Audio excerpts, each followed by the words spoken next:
ப்ளவுஸில் பட்டி பீஸோட அளவுகளை நம்ம கரெக்டாக மார்க் பண்ணால் தான் நம்ம வந்து ப்ளவுஸை ஜாயின் பண்ணும்போது அந்த ப்ளஸ் சிம்பிளும் நமக்கு நேராக கிடைக்கும்.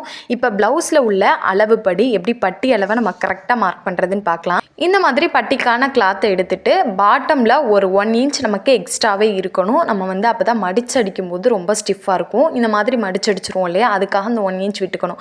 இப்போ பேக் பார்ட் எடுத்துக்கோங்க. பேக் பார்ட் எடுத்துகிட்டு ஃப்ரண்ட்டை பேக் மேலே இந்த மாதிரி ஈவனாக போட்டுக்கோங்க. இப்போ மேலே ஷோல்டர் ரெண்டும் ஈவனாக இருக்கணும்.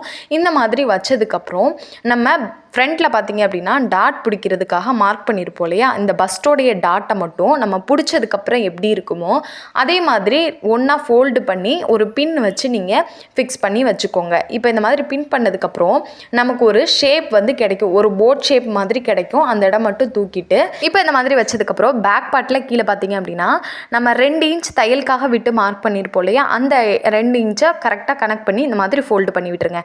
இப்போ பட்டி பீஸை எடுத்துகிட்டு பட்டி பீஸை கீழே வந்து ஒரு 1 இன்ச் வந்து மார்க் பண்ணோம் இல்லையா, அந்த 1 இன்ச்சை அப்படியே ஃபோல்டு பண்ணி கரெக்டாக ஈவனாக பேக் பார்ட்டுக்கு ஈவனாக வச்சுருங்க. இப்போ இந்த மாதிரி வச்சதுக்கப்புறம் ஃப்ரண்ட் அப்படியே மேல் பக்கமாக தூக்கி விட்டுட்டு பட்டியை உள் பக்கமாக விட்டுருங்க. இப்போ ஃப்ரண்ட் பார்ட்டை மறுபடியும் அதே மாதிரி வச்சுக்கோங்க. இப்போ வச்சுட்டு கரெக்டாக அந்த ஃப்ரண்ட் பார்ட்டுக்கு எந்த இடத்துல முடியுதோ அந்த இடத்துல அப்படியே ட்ரேஸ் எடுங்க, பட்டி மேலே வரைஞ்சிட்டு வாங்க.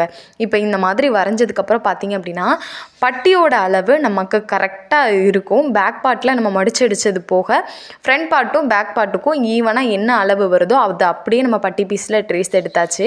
இப்போ எக்ஸ்ட்ரா தையலுக்காக மார்க் பண்ணிவிட்டு அந்த தையலுக்காக விட்டதுலேருந்து ஃபுல்லாக கட் பண்ணி எடுத்துக்கோங்க.